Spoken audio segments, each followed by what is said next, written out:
বাঙালি খানায় সবাইকে স্বাগত জানাই। তবে খুব সাধারণ একটা রেসিপি আপনারা খুব সহজে শিখে নিতে পারবেন ছোট ছোট টিপস সহ। দেখে নেওয়া যাক, সম্পূর্ণ ঘরোয়া মশলা দিয়ে কিন্তু রান্নাটা তৈরি হবে আর তেলের পরিমাণ খুবই সামান্য। আপনি একবার বানালে বারবার বানাবেন, কারণ এটা এতটাই সুস্বাদু খেতে।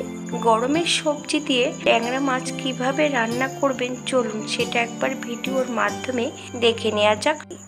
আজকে রান্না করব ট্যাংরা মাছ। এখানে বেশ কিছুটা দেশি ট্যাংরা মাছ বেশ সুন্দর করে কেটে ধুয়ে রেখেছি। আপনারা আপনাদের পছন্দ মতন মাছগুলো কেটে নিতে পারেন।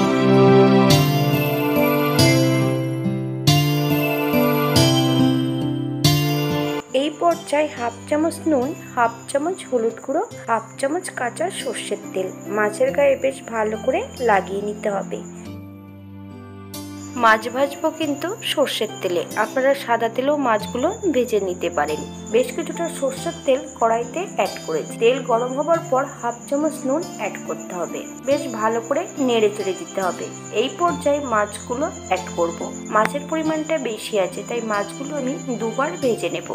বেশ উল্টিয়ে পাল্টিয়ে মাছগুলোকে 5 থেকে 7 মিনিটের মতন মিডিয়াম আঁচে ভেজে নিতে হবে। আপনারা আপনাদের পছন্দ মতন মাছগুলো ভেজে নিতে পারেন।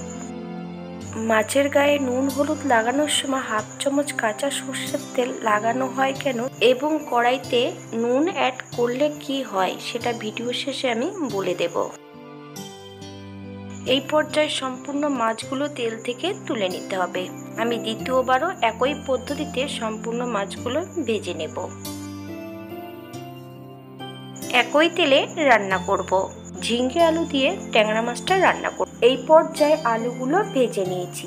আলুগুলোকে একটু সাইড করে আমি এখানে ফোড়নটা অ্যাড করব। ফোড়নে রেখেছি হাফ চামচ কালো জিরে, হাফ চামচ রাঁধুনি। ফোড়ন থেকে সুগন্ধ বেরোলে বেশ কিছুটা কাঁচা লঙ্কা অ্যাড করতে হবে। একই সঙ্গে আমি ঝিঙ্গেটাও অ্যাড করে দেবো, তবে ঝিঙ্গের খোসাটা বেশ মোটা করে পরিষ্কার করে নিতে হবে। এই পর্যায়ে ঝিঙ্গের টুকরোগুলো একটু বড় করে কেটে নিলে রান্না করতে বেশ সুবিধা হবে, তবে আপনারা আপনাদের পছন্দ মতন সবজিটা কেটে নিতে পারেন।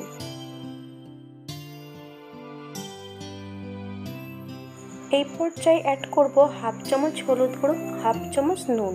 আপনারা স্বাদ অনুসারে নুনটা অ্যাড করবেন। বেশ কিছুটা বাটা মশলা, আদা জিরে ধনে শুকনো লঙ্কা একসঙ্গে বেটে রেখেছি 1 চামচ অ্যাড করব।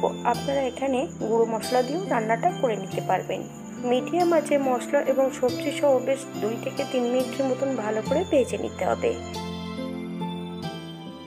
এই পর্যায়ে মশলা ধোয়া বাটি থেকে সামান্য একটু জল অ্যাড করতে হবে। মিডিয়াম আছে 3 থেকে 4 মিনিটের মতন বেশ মশলাটা ভালো করে কষিয়ে নিতে হবে, অথবা যতক্ষণ মশলা থেকে তেল না ছাড়বে ততক্ষণ বেশ মশলাটা ভালো করে কষিয়ে নিতে হবে। মশলা থেকে তেল ছেড়ে দিয়েছে। এই পর্যায়ে 2 কাপ ফুটান্ত গরম জল অ্যাড করব। আপনাদের যতটা গ্রেভির প্রয়োজন আপনারা ততটা জল অ্যাড করতে পারেন।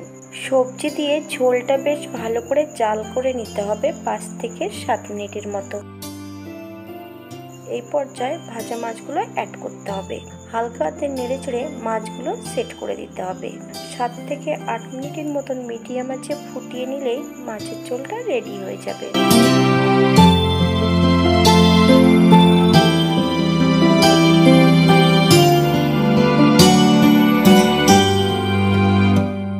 এই পর্যায়ে আমি গ্যাসের ফ্লেমটা অফ করে দেবো। 5 মিনিটের জন্য রেস্টে রেখে দেব।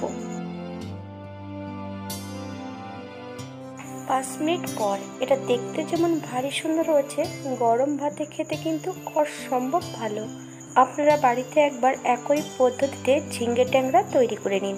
মাছের গায়ে যখন কাঁচা সর্ষের তেল লাগিয়ে নেওয়া হয় ভাজার সময়, যে মাছের গায়ে আঁশ নেই সেই মাছ ভাজলে কখনোই তেল ছিটকে গায়ে লাগে না। মাছ ভাজার সময় কড়াইতে যদি নুন অ্যাড করা হয় তাহলে কখনোই কড়াইয়ের নিচটাতে মাছগুলো লেগে যায় না।